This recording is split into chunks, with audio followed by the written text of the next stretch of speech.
Mga idol, alam naman natin na simula nga ng matalo last playoffs ang Los Angeles Lakers, kitang-kita ang kakulangan nila sa big man. Mas pinalala pa nga ito matapos nilang ibangko si Jackson Hayes at maglaro ng small ball. Dito na nga nagkaroon ng pagkakataon si Rudy Gobert na duminahin ang ilalim ng basket. Ngunit ngayon mukhang mag-iiba ang storya matapos makakuha ng starting center ang Los Angeles Lakers. Sabayan mo pa ng katotohanan na pinagtutuunan ngayon ng pansin na Rob Pelinka kumuha ng mas makakatulong kina Lebron at Luka Doncic. At ngayon, inilabas na rin naman nila ang projected starting lineup ng team.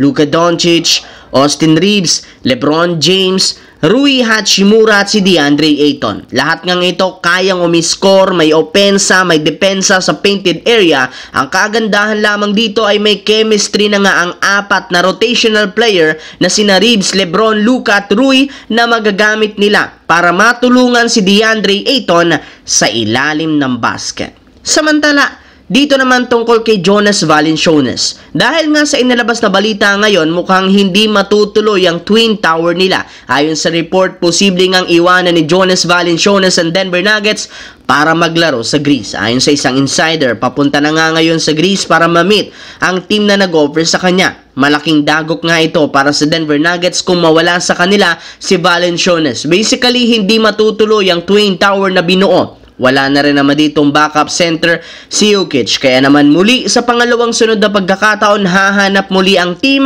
ng sentro na magiging kapalitan ni Nikola Jokic. Malaki nga sana ang may tutulong ni Valanciunas sa team. Kayang-kaya nga itong depensahan ng painted area. Dahil sa pagiging veterano ito, alam niya kung saan ang tamang pwestuhan sa opensa, maaasahan sa pick and roll plays, solid screener at may shot blocking presence na kayang tapatan sa depensa si Nikola Jokic. Sayang. Well, anong masasabi nyo dito mga idol?